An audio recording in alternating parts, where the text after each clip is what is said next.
मतलब वो काफी ऐसे अपनापन वाइब आता है ना. I don't know why we take credit but we take credit. हमारी नो, द जगह credit goes to the city I have हाँ. Been brought up. और मैं जहाँ पला बड़ा हूँ, जिसकी गलियों, मैं अभी अपने इंदौर में किसी दोस्तों के भाइयों से, छोटे भाइयों से, इनसे मैं बहुत बात करता हूँ, तो मैं उनको ये बता रहा था कि अपना भौर का चौराहे के उस हाँ. तरफ, ठीक है, और इधर देवास नाके तक, इसके इस पूरी पेरिफेरी के अंदर ये अपना बाईपास से हाँ. लेकर और उधर अपना उस तरफ अन्नपूर्णा तक, ओके. ये पूरा शहर जो है, चारों इसके जो कोने हैं, हर रोड मेरी चली हुई है. क्या गई हुई भी नहीं है. मतलब मैं आई हैव वॉक्ड, कि पैदल चल के मैंने देखा हुआ है, अच्छा इस गली में है, इनका घर यहाँ है, फलान इनका, अच्छा अच्छा ऐसा ऐसा, ये पैदल चले हुए हो? पैदल चला इसे बोल फ्रेम कर रहे हो कि नहीं? सही में नहीं, मैं चला हुआ हूँ मैं. क्यों? क्योंकि एक तो गाड़ी वाड़ी थी नहीं, ऊपर से उस टाइम पे मैं पैदल देवास गया हूँ यार. देवास मंदिर गया हूँ मैं पैदल अपने दोस्तों के साथ. अपने घर से मतलब घर से भी नहीं, घर से निकले 6 घंटे बाहर थे, फिर उसके बाद लगा कि अरे देवास चलते हैं, क्या नवरात्र का टाइम है, चलो चलते हैं. पैदल तो पैदल गए है ना. उसमें 2 लोग तो नंगे पैर थे बेचारे. तो वो क्योंकि नवरात्रे में वो, और फिर फिर चढ़ के ऊपर तक गए, दर्शन करे, वापस आए. वो सब बहुत जिंदगी में बहुत खुशनसीब हूं मैं कि बहुत सारा बहुत प्यार करने वाले लोगों के साथ मैंने अपना बहुत सारा वक्त खराब किया, और वो सारा जो है वो वापस आ रहा है. ठीक है. सो इसी पे ऊपर पूरा कॉन्वर्सेशन होगा, जहाँ पे हम अच्छे लोगों की बात करेंगे, बुरे लोगों की बात करेंगे, अच्छे टाइम की बात करेंगे, बुरे टाइम की बात करेंगे. ऑब्जेक्टिव इस कॉन्वर्सेशन का सिर्फ एक है कि एक छोटा भाई है, इंदौर से निकला हुआ, एक बड़े भाई से समझने की कोशिश कर रहा है कि बताओ सर, आपने आज तक क्या क्या सीख लिया है, और आप सीखने से ज़्यादा किस नज़रिए से चीज़ें देखते हो. क्योंकि जैसे स्टार्ट किया होगा अपनी जर्नी, दुख भरी कहानियाँ सब बताते हैं, हीरो स्टोरी हर कोई बताता है, बट अब जो आपको पता होगा वो कुछ अलग होगा. मे बी एक्सपीरियंस में आपने जो किया, या ठोकर खाई, या जो सीख लिया लोगों के साथ बैठ के, तो आपको कुछ ज़्यादा पता होगा जो हम लोगों को नहीं पता. And that's what we want to understand. या कुछ अलग पता होगा, तो वैसे करके उसके ऊपर पूरी बात करनी है. इतना प्रेशर डाल दिया है. मेरे को खुद कंफर्म नहीं रहता है कि ये पता है सही है कि नहीं है. आपको तो ज्यादा पता है, यहीं पे ही गड़बड़ हो गई, यहीं पे मेरा आधा कॉन्फिडेंस लूज हो गया. कॉन्फिडेंस लूज होता है? क्या बात कर रहे हो? अब थोड़ी होता होगा आपका, अब तो खेल गए. Confidence is very subjective. It's कि सेम आदमी, जैसे कि तुम फॉर एग्जांपल अभी, जैसे कि you are very nervous right now, है ना, अपने पेपर ठीक कर रहे हो, है ना, हाथ बांध के बैठे हो, ठीक है, तो अभी तो कॉन्फिडेंट नहीं है राज शमानी. यहीं पे अगर तुमसे कम फॉलोअर वाले 4 क्रिएटर मिल जाए इसी बिल्डिंग के नीचे, उनसे बात करने में तुम्हारा लहजा अलग हो जाएगा, ठीक है. तो वो बड़ा जगह की बात होती है. It's never circumstances. लेकिन मैं तो बड़ा इंट्रोवर्ट हूं, मैं किसी, अरे नहीं भाई, तुम अपने लोग मिलेंगे, तुम चुप कराना मुश्किल हो जाएगा. है ना. तो वो है मेरे ख्याल से. तो कॉन्फिडेंस की जहां तक बात है, वो हो जाता है ऊपर नीचे. वो मतलब वो किसी के बाप का नहीं है, वो सबका हाथ छोड़ देता है. वो कभी भी आपके बगल में आके बैठ जाएगा और कभी भी आपका हाथ छोड़ देगा. तो ऐसे कोई एक आपके साथ मोमेंट हुआ रिसेंटली जहाँ पे आपका कॉन्फिडेंस लग गई हो? रिसेंटली नहीं हुआ, बहुत साल पहले हुआ था एक बार. ऐसा मैं 2017-18 में शायद मामी फेस्टिवल की एक पार्टी थी, और मैं पहली बार, तब मैं यूजुअली बहुत ज़्यादा अपना काम ही नहीं पड़ता यार कि इतना इनके इसकी पार्टी में जाओ, उसकी, इस तरह का अपना काम ही नहीं है भाई साहब. तो मैं मामी पहली बार जियो करा रहा था. तो अंटिला जो अंबानी साहब का जो घर है, उसके बेसमेंट में, वो बेसमेंट नहीं मतलब वहीं पे ही उसका वो था जो भी. तो हमको कोई जिनके साथ हम काम कर रहे थे, रसिका त्यागी नाम है उनका, जो प्रोड्यूसर होती थी चाचा विधायक पे. तो वो बोली कि उनकी दोस्ती यारी थी उन लोगों से, तो उनका चलो हमारे साथ चलो. हम उनके साथ चले गए.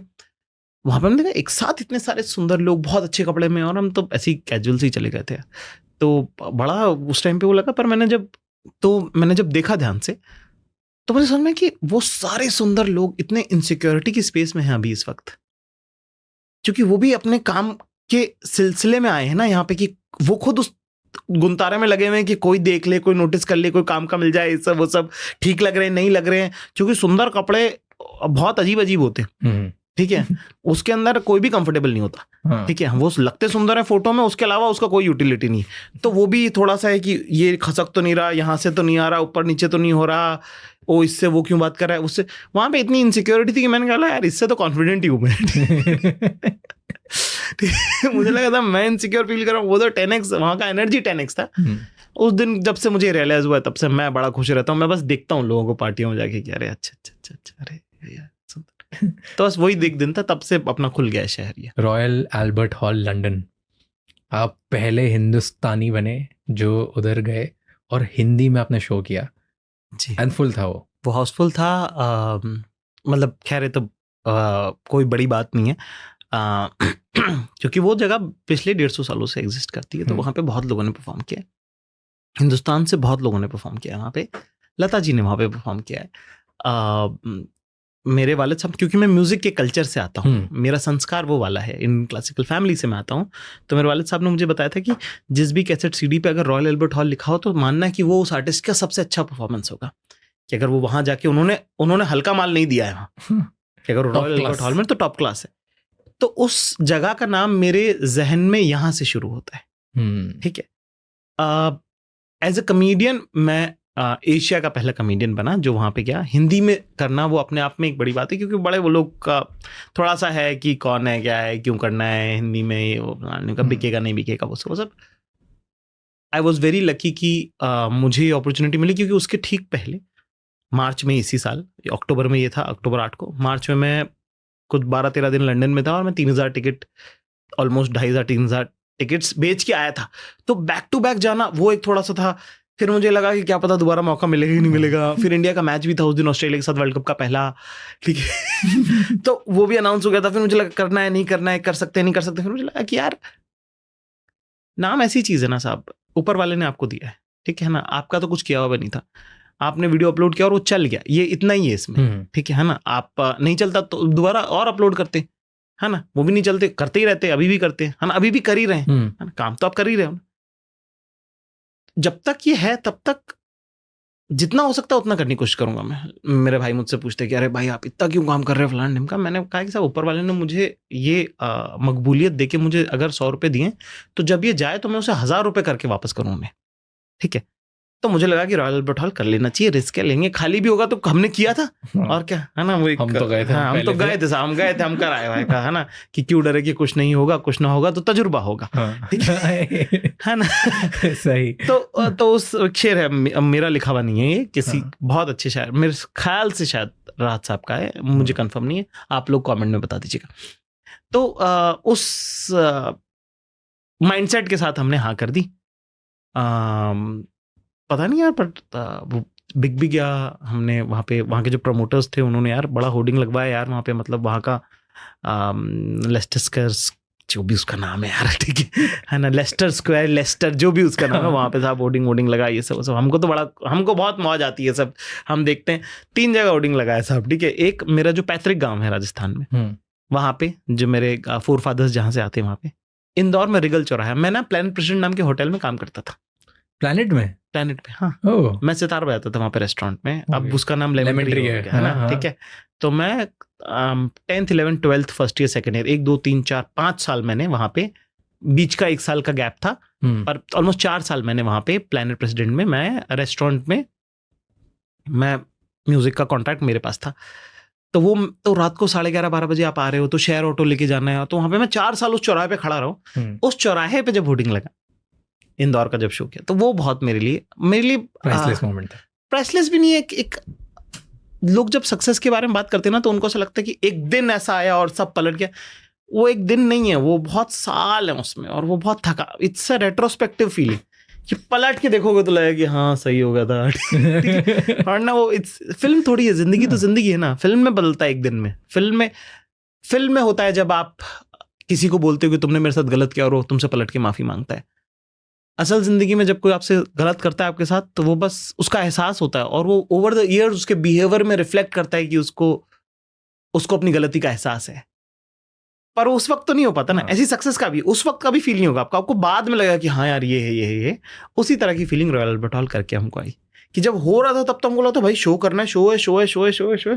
तो मैं सबको मजाक में ही कहता हूँ कि रॉयल अल्बर्ट हॉल करना, दोस्तों के साथ कोई गलती से क्राइम कर देते हो ना आप, वो वैसा था कि उसकी सीवियरिटी आपको सिर्फ बाद में है कि भाई अच्छा याद है। गाड़ी ठुक गई भाई, टूट गई है, इंश्योरेंस नहीं मिल रहा है, अच्छा नुकसान हो गया दुकान वाले का, उसको पैसे देने हैं। तो वो वैसा वाला कि अच्छा, तो वो कितना बड़ा था कि 6000 लोगों का हाउसफुल होना, रॉयल अल्बर्ट हॉल में पहली बार होना, वहां का जो स्टाफ था जो कि गोरा था, जस्ट उनको सिर्फ फील मालूम है कि क्या हो रहा है, उनको लैंग्वेज भी नहीं पता, वो इमोशनल हो गए कि क्या हो रहा है भाई यहाँ पे। 20 मिनट का स्टैंडिंग ओवेशन। फिर हमने जब खत्म किया तो वहां से like one of the officers at Royal Albert Hall, he came back and he was like, he just wanted to tell you that you're the first Asian comedian to perform at Royal Albert Hall. And वो जब show खत्म हो गया, show खत्म होने के 1-1.5 घंटे तक हम लोग वहां पे खाना वाना हम लोग सबने वहीं किया। जैसे जैसे वक्त गुजरता गया वैसे वैसे उसकी सिवियरिटी फील होती गई कि ओ अच्छा ये हो रहा था, ये हो गया है, अच्छा कर दिया है क्या, ऐसे करके। पर बहुत अच्छा महसूस एकदम मेरे दिमाग में याद आ गई। आपने बोला था एक इंटरव्यू में या एक शो पे, जिस दिन मंडे 1 तारीख और न्यू ईयर एक साथ आ जाएगा, उस दिन हम जिम चले जाएंगे। तो कब नो कमेंट्स। प्रेशर मत बनाओ गाइस, सब लोग बहुत प्रेशर बना रहे हैं, मुझे रोज की 200 रीलें आ रही हैं इस बारे में, और मैं नहीं जवाब दूंगा इसका, ठीक है। मैं 1 तारीख तक सोच रहा हूँ, मैं सोच के बताऊंगा, ओके गाइस। जिम का इनके घर के आसपास के सारे जिमों की प्लीज रिकमेंडेशन दे दो। मैं बिल्कुल मत भेजना मुझे, मैं 1 तारीख के पहले कोई बात जिम की नहीं करना चाहता हूँ, तब तक मुझे चैन से जीने दो। 1 तारीख पे बात करेंगे, तब अगर तुमने रील भेजी, मैंने देखी, मुझे मन हुआ तो मैं जा सकता हूँ, पर उसके पहले उस बारे में बात करके मेरा मूड नहीं खराब कर। सही। बट आपने फर्स्ट टाइम ना एक बात बोली थी अपार्ट फ्रॉम फन, कि मैं आई am the most anti social media person. Yes. क्या मीनिंग है इसका, बताओ मुझे सब लोगों के सामने। कि मैं क्रिकेट खेलता हूँ, ये तुमको मैंने बताया तो तुमको पता है? हाँ, नहीं पता था, मुझे लगता भी नहीं था, सोचा भी नहीं था कि क्रिकेट के फैन हो गए, खेलते हो गए, कोई मेरे को नहीं पता। ठीक है, क्रिकेट के फैन तो भी इंटरव्यूज में पता चला, और खेलते हो के नहीं पता था। तुमको पता, मेरे घर पे हर हफ्ते में कम से कम 2 बार जगराते होते हैं, रात भर की महफिलें होती हैं, ठीक है ना। और हिंदुस्तान के सबसे बेहतरीन, खूबसूरत, अपने काम के आला तरीन लोग मौजूद होते हैं। क्या किसी को पता है वो बात? क्या मालूम है? वो मेरी तैयारी का वक्त है, बताओ थोड़ा। जगराता तो वैसे तो साहब माता की चौकी जगराता वो लगता है, तो उसका एक कहने का तरीका है बस। वो जगराता है कि हमारे घर पे साहब ये कहावत है कि साहब हमारे घर का नाम बैंड्रा हॉस्टल है। बैंड्रा हॉस्टल, हाँ बैंड्रा हॉस्टल है हमारे घर का नाम। और हॉस्टल का कैसा रूल है, हॉस्टल में तो रात को भी सोता नहीं, ठीक है, और खाना और बिस्तर आपको मिलेगा कभी भी, ठीक है ना। और हॉस्टलर्स हैं लोग, बहुत सारे लोग हैं जो हॉस्टलर्स हैं, ठीक है। तो हमारे घर पे साहब ऐसा है कि आप आ जाइए, और हम भी किसी को नहीं रोकते कि आप जाइए, हम भी किसी को नहीं बोलते कि रुकिए, पर आप देखोगे कि आप आओगे 10:30-11 बजे के आसपास, और 1-1.5 घंटे आप हमसे बात करोगे, कहानी किससे, ये सब, एक बार ऐसा हुआ था, वैसा हुआ था, ये सब वो सब, और आप बोलोगे चलो ठीक है मैं निकलता हूँ, और आप देखोगे कि सुबह 6:30 बज रहा होगा। ये जगराता। ओके। तो ये है। तो हम जिन लोगों से मिलते हैं, जिनसे जो हमारे घर आते जाते हैं, जैसे कि दिवाली की, हमने दिवाली का हमारा बेसिक ये है कि दिवाली पे हमारे घर पे ही हम प्रोग्राम रखते हैं दिवाली पे, क्योंकि वही छोटे भाई बड़े भाई जैसी वाली बात है कि बहुत सारे लोग हैं जिनसे बड़ा प्रेम है हमको, है ना, जो खुद हम में अपना घर ढूंढते हैं, ठीक है। हम खुद अगर दिवाली पे कहीं और चले जाएंगे तो फिर वो लोग कहाँ जाएंगे जो घर नहीं जा पाए, जो अभी किसी किन्हीं कारणों से नहीं मिल पाए। या बहुत सारे लोग ना दिवाली पे तैयार तो होकर बैठ रहे थे, उनको लगता है कोई बुला ले तो चले जाएंगे। तो फिर हमने 2 साल पहले ये डिसाइड किया कि हम वो बनेंगे कि घर पे हमेशा सीन है, घर पे हमेशा दिवाली पे, हर त्योहार पे घर पे है, तो तुम लोग आ जाओ सब यहाँ पे। तो वहाँ पे सब तरह के लोग आते हैं, बहुत मशहूर भी होते हैं कुछ लोग हमारे दोस्त होते हैं जिनसे हम बहुत प्यार करते हैं, जो हम पिछले 12-14 सालों से जानते हैं उनको, वो भी होते हैं। और बड़े ज़हीन लोग हैं वो, उनका नाम नहीं तो उसका मतलब नहीं कि वो छोटे लोग हैं, उनका काम नहीं चल रहा इसका मतलब ये नहीं कि छोटे लोग, वो हमारे दोस्त हैं और हर इंसान की बहुत अहमियत है हमारी ज़िंदगी, वो सब लोग आते हैं।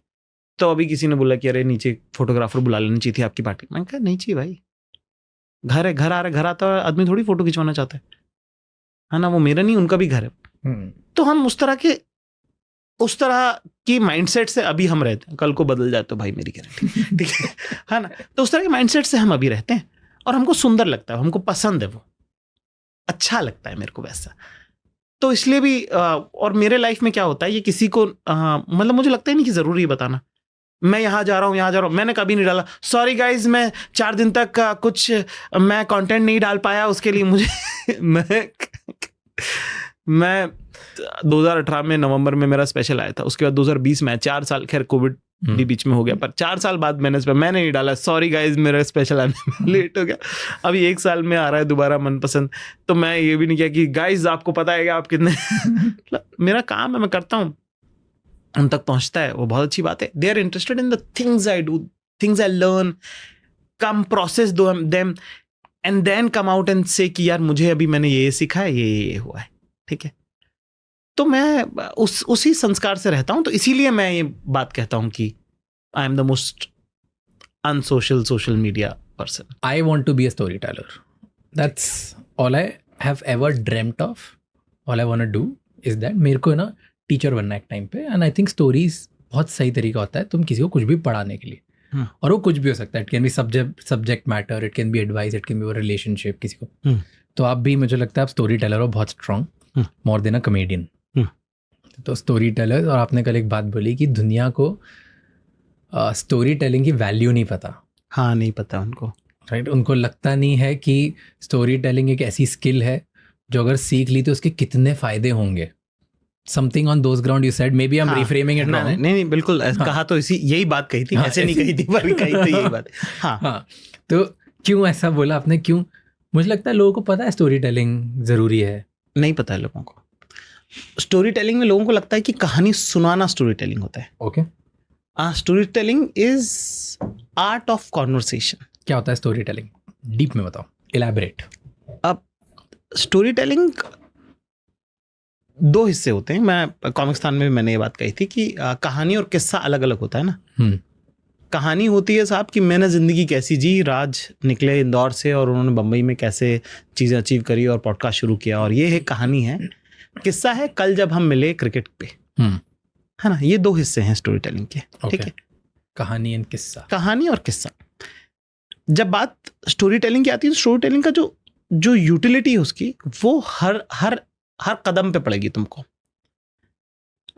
वो अगर आप सेल्स में हैं तो वहाँ भी काम आएगी, वो अगर आप टीचर हैं तो वहाँ भी काम आएगी, अगर आप बस में कंडक्टर हैं तो वहाँ भी काम आएगी, आप अगर मतलब आप टेबल बेचते हैं तो भी काम आएगी, और आप लोहा बेचते हैं तो भी काम आती है, और अगर आप हमारी तुम्हारी तरह अगर हवा बेचते हैं तो बहुत काम आएगी, ठीक है।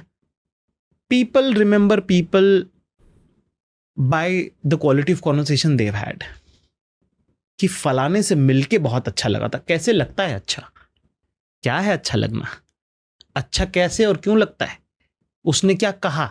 तुमको क्या महसूस कराया? आप किसी पे खर्च करो उसको याद नहीं रहेगा, आप किसी को जो महसूस कराते हैं, अपनापन, वार्मथ, ठीक है, ये सारी चीजें हैं जो आपको किसी इंसान को याद रखने में हेल्प करती हैं। जो इंसान आपको याद रह जाएगा उसको ऑटोमेटिकली आप काम देने लगोगे। तो आपका जो वर्क एरिया वो ऑटोमेटिकली बहुत, उसका डायमीटर बहुत बढ़ जाता है अगर आप सिर्फ अच्छे बात करने वाले इंसान हैं तो। और अच्छी बात करने का एक बहुत बड़ा पहलू है कहानी, किससे सुना पाना, कि अरे एक बार हमारे साथ भी दरअसल में ऐसा ही हुआ था, ठीक है। जब आप इस अंदाज में किसी को एक बात कहते हो और वो जब कहानी सुनता है आपकी और वो बड़ा मुतासिर होता है और वो कुछ लेके जाता है अपने साथ। हम लोग सबकी ना यहाँ पे एक खाली जगह है एक, हर इंसान जो हमसे मिलता है वो या तो कुछ भरता है या कुछ लेके जाता है। वो सब लोग जो आपके मन की ये जो खाली बाल्टी है इसको भरते हैं वो आपको बहुत पसंद आते हैं, जो खाली करते हैं वो आपको नहीं पसंद आते, आप उनसे मिलना नहीं चाहते हो। There are people who will fill you, there are people who will empty you. You don't want to meet people who empty. True. ठीक। कहानी सुनाने वाले लोग, कहानियों में क्योंकि बहुत तरह तरह की चीजें होती हैं, एक याददाश्त होती है कहानी की अपनी, कि यार फलाने ने मुझे बताया था और उसने ऐसे से कहा था, तो वो आप उस आदमी को हमेशा याद रखोगे ना, उसमें एक सीख होती है। ठीक है। इसमें सबसे इंपॉर्टेंट चीज क्या है? Story teller. क्यों इंपॉर्टेंट है? क्योंकि कहानी का हिस्सा जो है वो आप कि नजरिए से ड्राइव हो रहा है। तो जब वो कहानी लेके जा रहा है तो सिर्फ कहानी लेके नहीं जा रहा, वो आपका नजरिया भी लेके जा रहा है, तो आप उसके साथ हो हमेशा। इस वजह से स्टोरी टेलिंग बहुत इंपॉर्टेंट है आपके हर फील्ड ऑफ एरिया के लिए। It is more about a conversation skill than just being a storyteller as a storyteller. तो अगर क्विक एक दो आपको टिप बतानी हो कि कैसे एक बेहतर बात करने वाला इंसान बन सकता है, बेहतर स्टोरी टेलर बन सकता है, क्या याद रखें और क्या बहुत करें? सारा पढ़ें और सुने, अपने से बेहतर लोगों में उठे बैठें, उनकी बात सुने और उनको सुनाने की कोशिश करें। अपने से कमतर और जो कम समझदार और जो उस सर्कल में नहीं है उन लोगों को, चीटिंग है ये पर करिए, उससे बोलने की आदत डेवलप होगी। ठीक है, सो ट्रू, है ना। और एक बार जब बोलने की आदत डेवलप होगी तब आपको समझ में आए कि अच्छा ये नहीं बोलना चाहिए था। लोग बोरिंग कहेंगे, कहने दीजिए। लोग कहेंगे ज़्यादा बात करता है, बोलने दीजिए। मेरा ऐसा मानना है कि इज्जत और ज़िल्लत का एक कोटा ऊपर वाला आपको उसके साथ भेजता है। जितनी